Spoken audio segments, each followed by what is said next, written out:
Mr. Pordel is a prominent scholar of the Sunni religion in Bandar Abbas, south of Iran.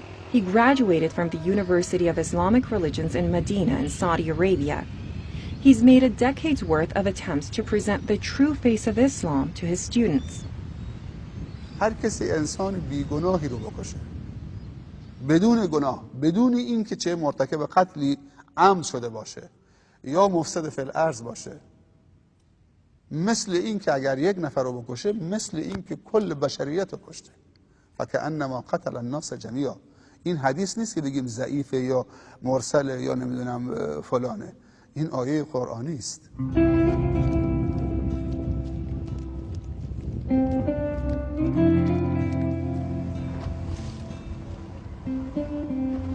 چون همه چیز داره جذاب ارائه میشه. جوانای ما وقتی بیرون میرن روزانه شاید هزارها بار حسشون داره بمباران منفی داره میشه.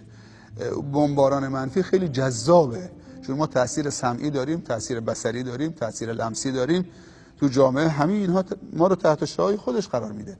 در نتیجه خواستیم که دین رو از اون حالت سنتی که فقط چه ما وقتی میگیم چه فلانی متدینه، ذهنمون به این میره، به این سمت میره که حتما نمازخون خوبیه، در صورتی که عبادت یا وقتی میگیم فلانی عبادت میکنه شرط نیست که حتما به کارهایی که در رابطه با دنیای بعد از این دنیاست یعنی ارتباط داره. یعنی اگر ما در فرهنگ دینیمون اگر کسی ورزش هم بکنه داره عبادت میکنه، اگر کسی کار هم بکنه داره عبادت میکنه. پیامبر گفته التاجر الصدوق، تاجر و بازرگان صادق و مخلص و پاک بی غل و غش همراه چه فرشتگان پاک و گرامی خداونده.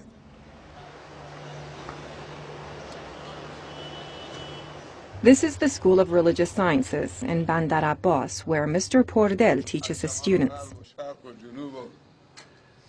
افراطگری خشونت به همراه داره. خشونت دوباره خشونت رو تولید میکنه. خون دوباره خون رو تولید میکنه. اسلام حتی وقتی که اگر قتل عمدی هم صورت بگیره که انسان حق قصاص داره از نظر شرعی، بازم اسلام و قرآن تأکید میکنه و پیامبر صلی الله علیه وسلم که اگر گذشت بکنید خیلی بهتره. شما که مربیان و دعوتگران و مصلحان آینده هستید، مربیان جامعه هستید، این مسئولیت بر گردن شماست که با اسلام خشن مقابله بکنید.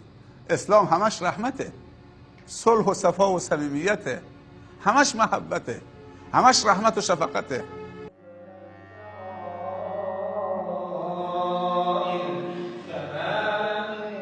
وقتی پیامبر ایشون صلی الله علیه و سلم فرستاد برای فتح خیبر، علمدار خیبر بودن دیگه، گفتن چه بچه رو نکشید، درخت رو نسوزونید، حیوانات رو نسوزونید، نکشید، کسی که تو صومعه یا نمیدونم فلانجا مشغول عبادت نکشید، زن و کودک رو نکشید، نمیدونم جوانایی که تو زمین کشاورزی کاری به شما ندارن مشغول تو زمین کشاورزی به اونها تعرض نکنید. فقط اونهایی که چه با شما میخوان مقابله بکنن، اینا تعالیم اسلامه، همش بزرگواری، گذشت، آداب، معاشرت، احترام به چه؟